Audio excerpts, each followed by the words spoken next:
جديد. ادي هنا اللمسه عند روبن نيفيز، يلعب العرضه حلوه.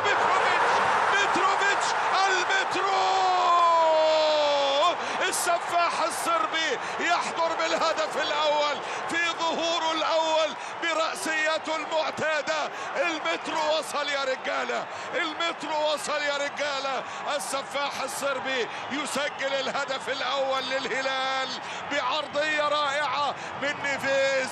المترو وصل يا رجاله، وصل متروفيتش 1-0 في الدقيقة 42. 1-0 هدف عن طريق ألكسندر متروفيتش بكرة عرضية. دائما وأبدا ما تكون رأسه هي كلمة السر عشان يفرح جمهور الهلال، عشان يطمن جمهور الهلال. المترو برأسه كما عودهم هناك في البريمير ليج، هنا في الروشن ليج يتقدم بالهدف الأول ألكسندر متروفيتش. يا عيني يا عيني، عرضية متقنة من روبن نيفيز وألكسندر متروفيتش في أول مباراة الجزاء.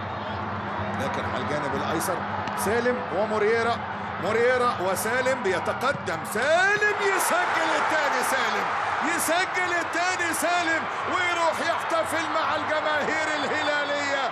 الهلال يتقدم بالهدف الثاني على الرايت 2-0 في الدقيقة 55 من علامة الجزاء.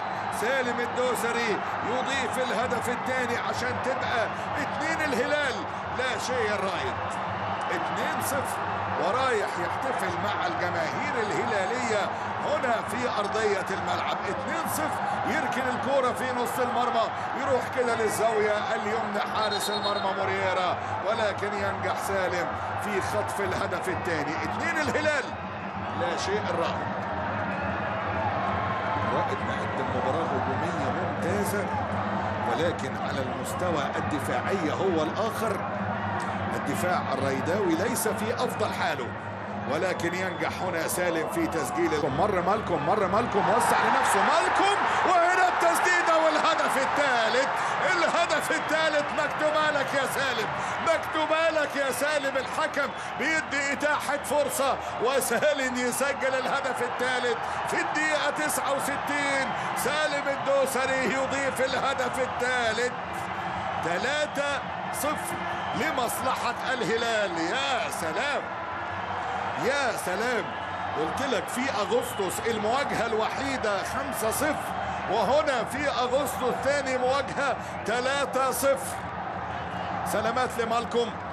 وشوف الكرة، وشوف يا أخي الكرة لما تحب لعيب، شوف الكرة لما تبقى عايزة لعيب، شوف الكرة لما تبقى بتقول للعيب حظك معايا أنا. شوف هنا مالكم، مر مالكم، عدى مالكم وشاط مالكم، سقط، جت لسالم اللي سدد، جت في قدم عمر جونزاليس وسكنت على يمين حارس المرمى مورييرا. والرسالة واضحة، بختك عندي أنا يا سالم. الكرة بتقول له بختك وحظك معايا أنا يا سالم. شوف هنا الكرة والتسديدة، وحكم المباراة ادى إتاحة الفرصة، سجل منها سالم. ثالث استسلم تماما، وادي الكرة من سالم، مر سالم، عدى سالم وعبد الله الحمدان على مرتين، على مرتين. الحمدان يسجل الرابع، يسجل الرابع عبد الله الحمدان. مستحقة للهلال ومستحقة للحمدان. الأولى تألق فيها مورييرا والثانية الحمدان جابها. 4-0 وعبد الله الحمدان يسجل الهدف الرابع لمصلحة نادي الهلال. 4-0 عبد الله الحمدان. شوف الكرة من سالم الدوسري والعمل الرائع اللي موجود. شوف مالكم اللي مر مالكم ومرر الكرة عند سالم الدوسري اللي وسع لنفسه سالم ومرر ولعب الكرة. هنا التسديدة الأولى والتصدي، ثم العودة بعد ذلك والهدف الرابع بإمضاء عبد الله الحمدان. 4-0. هنا اللقطة والمحاولة والتسديدة اللي سكنت في الشباك عشان تبقى النتيجة 4-0. عبد الله الحمدان تمركز رائع، اللي كان سجل هدف التعادل للهلال أمام الفيحة في الجولة.